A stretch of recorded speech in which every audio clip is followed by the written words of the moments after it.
बिस्मिल्लाहिर्रहमानिर्रहीम। आज हम बात करेंगे एक ऐसे बादशाह की जिसने अपनी ताकत पर गुरूर किया, जिसने अल्लाह के नबी को चैलेंज किया और जिसका अंजाम दुनिया के लिए इबरत बन गया। ये कहानी है नमरूद की। नमरूद दुनिया के ताकतवर तरीन बादशाहों में से एक था।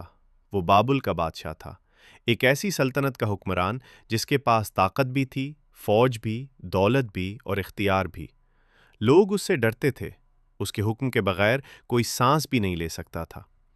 नमरूद सिर्फ बादशाह नहीं था, वो मगरूर था, जालिम था और इतना मुतकब्बिर था कि उसने खुद को खुदा कहना शुरू कर दिया। जी हाँ, नमरूद ने दावा किया कि वही सबसे बड़ा रब है।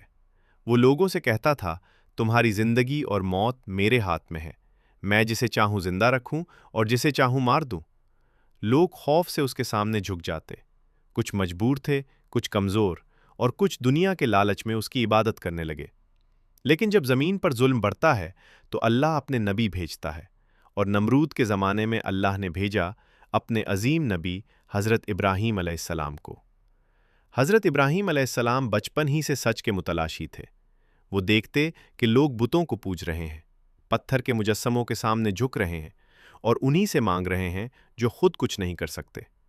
हज़रत इब्राहीम अलैहिस्सलाम ने अपनी कौम से कहा, तुम उन चीज़ों को क्यों पूछते हो जो न सुन सकती हैं, न देख सकती हैं, न दुख तुम्हें नफ़ा दे सकती हैं।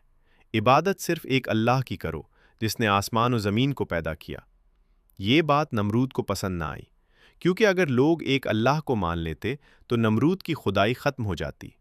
उसने हज़रत इब्राहीम अलैहिस्सलाम को अपने दरबार में बुलाया।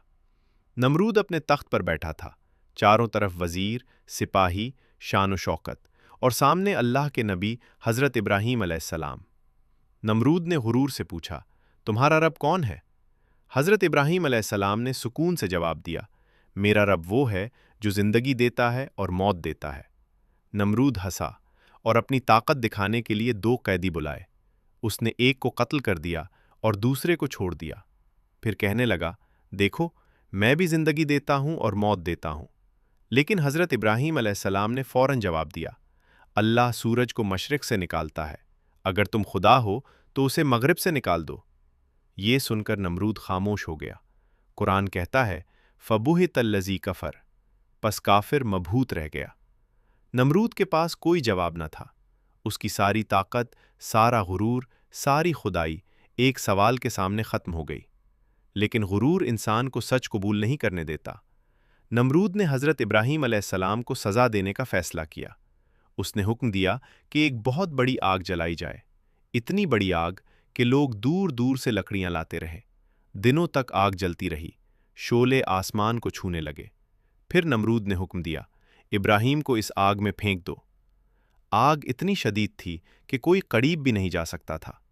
इसलिए एक मंजनीक बनाई गई और हज़रत इब्राहीम अलैहिस्सलाम को उसमें रखकर आग में फेंका गया।